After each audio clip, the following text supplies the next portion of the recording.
एक बार फिर स्वागत बा आप सबका हमारा नया वीडियो में। आप सबका जो प्यार दुलार मिलत बा करे खातिर बहुत बहुत धन्यवाद। आपन प्यार दुलार ऐसे ही हमारा वीडियो बनौले रही। तो आज बहुत सुंदर एगो फिन बोलबम का गाना लिख के लेके आयल बानी। जैसन कि अपना अपना जिला पर बहुत से गाना आप लोग अपना अपना जिला पर गावता, तो हम एगो बोलबम का गाना अपना जिला पर लिखले बानी। शायद आप लोग के पसंद आई तो सुनल जाए ये गाना के सिंगर भाई अपना जिला के हिसाब से लगा के गा सकेला। तो लेहल जा गाना सुन के बताएं जा कैसन बा। बन के गेरुआ रंग पगरिया लेके कान्हे पे अपना कंवरिया, बन के गेरुआ रंग पगरिया लेके कान्हे पे अपने कंवरिया। अरे बोल बम बोलत नारा रहे न सबसे आगे, कंवरिया गाजीपुर के, कंवरिया गाजीपुर के, कंवरिया गाजीपुर के।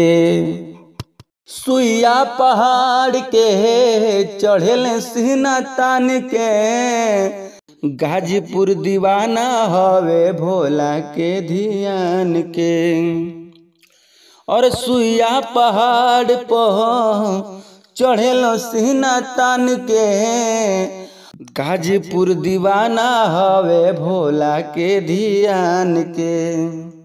और नर चाहे नारी भोला के दुआरी बहुते भिड़िया लागे, कंवरिया गाजीपुर के, कंवरिया गाजीपुर के, कंवरिया गाजीपुर के। उम्मीद बा आप सबके गाना बहुत अच्छा लगल हुई। अच्छा लगल हो तो प्लीज़ लाइक करें, कमेंट करें या शेयर बिल्कुल करना मत भूलें। गाना पर आप प्यार दुलार ऐसे ही दें।